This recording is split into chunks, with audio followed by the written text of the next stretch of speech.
Pemirsa, sejumlah pemimpin negara Eropa yang menjadi sekutu Ukraina mendukung Presiden Ukraina Volodymyr Zelensky untuk bertemu langsung dengan Presiden Rusia Vladimir Putin demi membicarakan rencana gencatan senjata hingga perdamaian. Para pemimpin negara-negara Eropa seperti Perdana Menteri Inggris Keir Starmer, Presiden Prancis Emmanuel Macron, dan Kanselir Jerman Friedrich Merz telah bertemu dengan Zelensky. Mereka menyatakan mendukung proposal dialog langsung antara Ukraina dan Rusia dengan partisipasi Amerika Serikat dan Eropa untuk mencapai gencatan senjata dan dukungan negosiasi lebih lanjut. Menurut mereka, kontak langsung saat ini menjadi titik awal negosiasi. Sebelumnya pada pekan yang lalu, Zelensky mengajukan tawaran pertemuan langsung dengan Putin pada sebuah surat terbuka.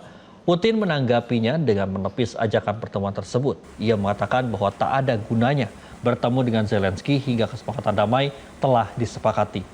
Zelensky mengatakan dirinya telah bertemu miliuner Rusia yang disebut memiliki hubungan dekat dengan Putin, yaitu Roman Abramovich.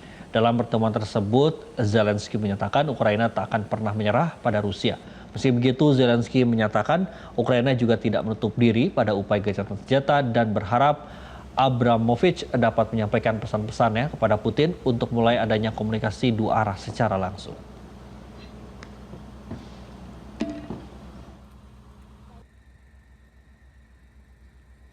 Eropa meningkatkan upaya diplomatik untuk mengakhiri perang Rusia di Ukraina. Inggris, Jerman, dan Prancis mulai mendukung pembicaraan langsung antara Presiden Volodymyr Volodymyr Zelensky dan Vladimir Putin.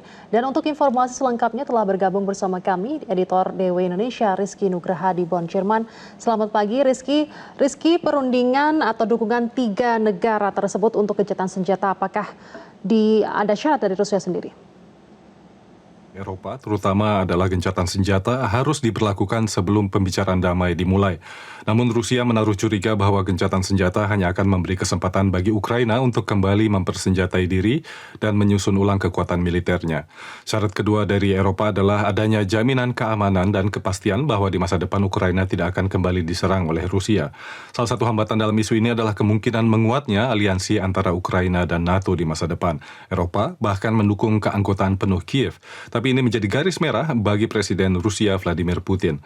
Syarat lain adalah pembekuan medan tempur atau garis kontak agar proses pembicaraan dapat kembali dimulai. Namun lagi-lagi Rusia menilai perang baru akan berakhir setelah tercapainya sasaran militer yang ditetapkan oleh Presiden Putin. Jadi ada kesan kuat bahwa syarat yang diajukan oleh Eropa untuk menghentikan perang di Ukraina tidak sejalan dengan kepentingan pemerintah Rusia. Lantas bagaimana perkembangan di medan perang di Ukraina sendiri?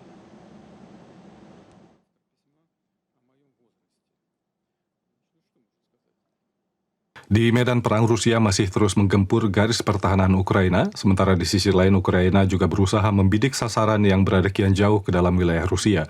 Serangan terbaru bahkan mendekati kota Saint Petersburg yang merupakan salah satu kota terpenting di Rusia. Menurut analis dan pakar, perkembangan ini di satu sisi dapat membuat upaya diplomatik menjadi semakin mendesak. Namun di sisi lain kondisi ini juga dapat membuat diplomasi menjadi lebih sulit, terutama jika operasi militer yang dilancarkan oleh kedua belah pihak lebih membawa kemajuan signifikan ketimbang hasil di meja perundingan. Gagalnya proyek pengembangan jet tempur antara Jerman dan Prancis apakah memiliki dampak bagi keamanan Eropa? Proyek ini sendiri dimulai oleh mantan Kanselir Jerman Angela Merkel bertahun-tahun lalu dan mencanangkan pengembangan sistem pertahanan terpadu di Eropa yang antara lain ingin menggabungkan teknologi nirawak, kedirgantaraan, dan akal imitasi.